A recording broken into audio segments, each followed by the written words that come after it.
ஜெய் ஸ்ரீராம். என் அன்பு தங்கமே, நீ மிகவும் கஷ்டப்பட்டு கொண்டே இருக்கின்றாய். எவ்வளவு முயற்சி செய்தாலும் ஏதாவது ஒரு விதத்தில் தோல்வியில் தான் முடிகின்றது. உன்னுடைய நேர்மறையான எண்ணங்கள் கூட எதிர்மறையான மாற்றும் சக்தி இந்த பொருள் உன் வீட்டில் இருந்தால் தூக்கி எறிந்து விடு. உன்னுடைய மனது அமைதியாக இருப்பதற்கும் அமைதியற்று இருப்பதற்கும் உன்னை சுற்றியுள்ள சூழல்தான் காரணம். சுற்றுச்சூழல் என்பது உன்னுடைய வீட்டை குறிக்கும். உன் வீட்டிலிருந்து இந்த பொருட்களை எல்லாம் தூக்கி எறிந்து விடு. இந்த பொருட்களை எல்லாம் உன் வீட்டில் வைத்திருந்தால் எல்லாமே தீமையாகத்தான் முடியும். உன் முயற்சிக்கு எந்த ஒரு பலனும் கிடைக்காது. உன் வீட்டை சுற்றி இந்த பொருட்கள் இருப்பதினால் உன் மனதை சுற்றி கஷ்டங்களும் கசப்புகளும் இருந்து கொண்டே தான் இருக்கின்றன. நான் சொல்வதை கவனமாக கேள், என்னை அலட்சியப்படுத்தாதே. உன் வீட்டில் எதை முதலில் அகற்ற வேண்டும் என்றால், காய்ந்த பூக்கள் இருந்தால் அவற்றை உடனடியாக அகற்றிவிடு. பூஜை அறையிலோ அல்லது வீட்டில் எந்த பகுதியிலும் காய்ந்த பூக்கள் இருக்கவே கூடாது. எதிர்மறை சக்திகளை வீட்டிற்கு வரவைக்கும் குணம் காய்ந்த பூக்களுக்கு அதிகமாக இருக்கின்றது. புதிய பூக்கள் உயர்ப்பு நிறைந்தவை.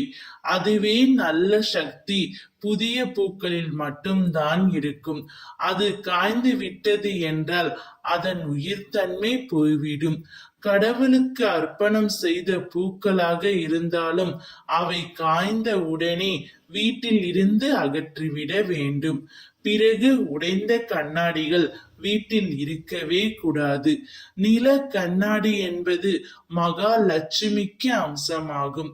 அவை உடைந்தோ அல்லது சேதாரம் அடைந்தோ நிலையிலே இருக்கவே கூடாது. கண்ணாடிகள் மட்டுமல்லாமல் உடைந்த மண்பாண்டங்கள், உடைந்த சாமி படங்கள், உடைந்த பொருட்கள், உடைந்த பொம்மைகள் மற்றும் விலை உயர்ந்த பொருள்கள், எந்த பரிசு பொருளாக இருந்தாலும் உடைந்திருந்தால் வீட்டில் இருந்து உடனடியாக தூக்கி எறிய வேண்டும். இல்லாவிட்டால் வீட்டில் நிச்சயமாக பிரச்சனைகள் வரும். பிறகு ஓடாத கடிகாரம். ஓடாத கடிகாரம் உன் வீட்டில் இருந்தால் அவற்றை உடனடியாக அகற்றிவிடு. கடிகாரம் என்பது நேரத்தை மட்டும் அல்லாமல் உன்னுடைய வளர்ச்சியை காட்டும். அது நின்று போய் இருந்தால் உன்னுடைய வளர்ச்சியும் அப்படியே நின்று போய் விடும் என்று அர்த்தம்.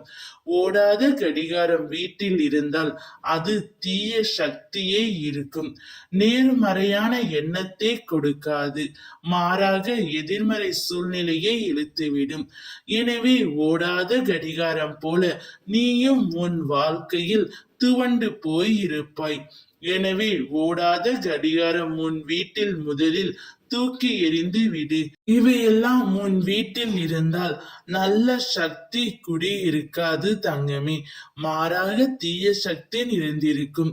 ஒரு கோவிலை எப்படி சுத்தமாக பராமரிக்கின்றோமோ அதே போல் உன் வீட்டையும் கோவிலாக நினைத்து பராமரி. உன் மனதில் எதிர்காலத்தை பற்றி பயம் இருந்தால் அதை தூக்கி எறிந்து விடு. நான் இருக்கும் பொழுது நீ எதற்கும் கவலைப்படாதே. காலை மாலை இரு வேளைகளும் என்னை மனதார நினைத்து அனைத்து பூஜைகளையும் செய். நான் அனைத்தையும் உனக்கு பிடித்த மாதிரி நிறைவேற்றுவேன். ஜெய் ஸ்ரீராம்.